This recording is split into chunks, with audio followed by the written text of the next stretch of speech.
Welcome to CSCI 480 and Operating System Concepts.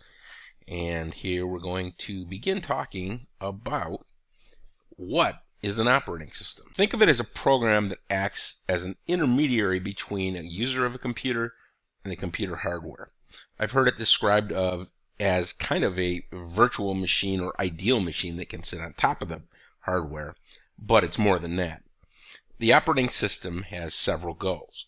It's to execute user programs and make solving user problems easier, make the computer system convenient to use, and use the computing hardware in a more efficient and effective manner. Another way to approach this question of what is an operating system is, what if there isn't one? If the software had to directly work with computer hardware, well, every piece of hardware is different CPU, memory, etc.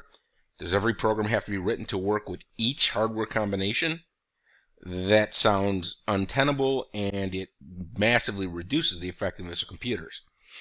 Does every program have access to all the hardware? Well, different programs might have different setups. And if a program crashes, does it bring down the entire system? Without an OS, the answer to that is all yes. So, let's talk about computer system structures. A computer system can be divided into four components. There's the hardware, such as CPU, memory, I/O devices. There's the operating system, which controls and coordinates the use of hardware among various applications and users. And there are application programs, which define the ways in which the system resources are used to solve the computing problems of the individual users. Word processors, compilers, web browsers, database systems, etc. And there are users, people, machines, and other computers. So, our components laid out, we've got our users who make use of our various applications, which make use of the operating system, which actually talks to the physical hardware.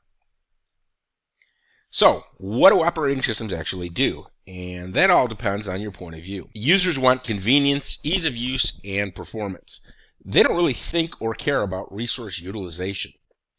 But shared computers, such as mainframes or mini-computers, must keep all users happy, even though we don't really use much of those anymore. Users of dedicated systems, such as workstations, have dedicated resources, but often use free shared resources from servers. So, for example, if you're on your computer, you could be accessing a remote database. Handheld computers or phones, etc., are typically resource poor and are optimized for usability and battery life, although that is changing every day. Some computers have little or no user interface, such as embedded computers in devices and in cars, and some have complete ones.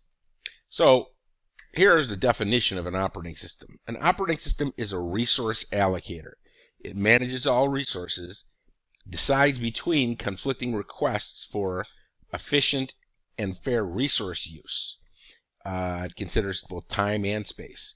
It's also a control program. It controls execution of the programs to prevent errors and improper use of the computer.